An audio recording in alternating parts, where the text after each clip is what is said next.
Hello and welcome. You know that little piece of plastic in your wallet? It's way more than just a simple way to pay for stuff.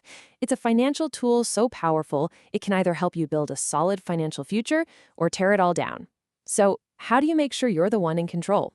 Well, that's what we're here to figure out. And really, it all comes down to this one question. Is a credit card a helpful tool or a financial trap? The truth is, it's kind of both. It's like a two-sided coin. It can be an amazing asset, or it can be a fast track to some serious debt. And figuring out which side of that coin you're on, well, it means you have to understand both sides of the story. Okay, so before we can even get into the whole good versus bad debate, we need to be crystal clear on one thing. What at its core is a credit card? Here's the single most important thing to get in your head. Every time you swipe that card, you are borrowing money. It's not your money. Think of it like a tiny instant loan that you've just promised to repay. Seriously, once you truly understand that, you've taken the first and most important step to using a card wisely. So with that in mind, let's start with the fun stuff, the bright side. Because let's be honest, when you use it the right way, that power to borrow instantly can be a huge win for you. And the advantages are pretty amazing. I mean, beyond just the obvious convenience of it all, using a card responsibly is one of the best ways to build your credit score. And that score, that's the key that unlocks huge life goals, like getting a mortgage for a house. And then you have the perks, cashback, travel points. You're basically getting paid to buy things you were going to buy anyway. Wow, that quote really hits the nail on the head, doesn't it? We've just seen all the ways this tool can help build your financial life up. But that exact same tool, if you're not careful, can bring it all crashing down. So you know what's next? Let's flip the coin over. Welcome to the dark side. Because for every single good thing we just talked about, there's a flip side, a risk hiding in the shadows. This is where that incredible power and convenience can become really, really dangerous. The promise is so tempting, right? Buy whatever you want now, worry about paying for it later.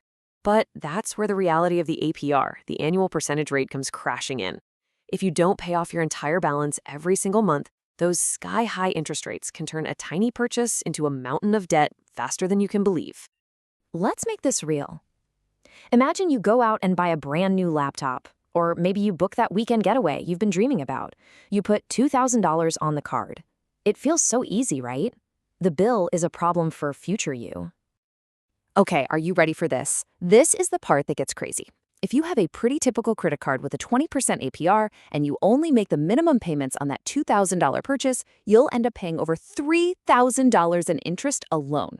It'll take you over a decade to pay it off, and the interest will literally cost more than the thing you bought. That is the trap. And that insane example, that's how you fall into the debt spiral.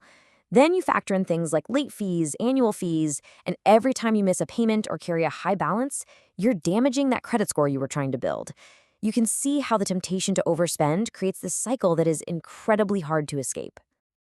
All right, so we've looked at the good and we've looked at the pretty scary.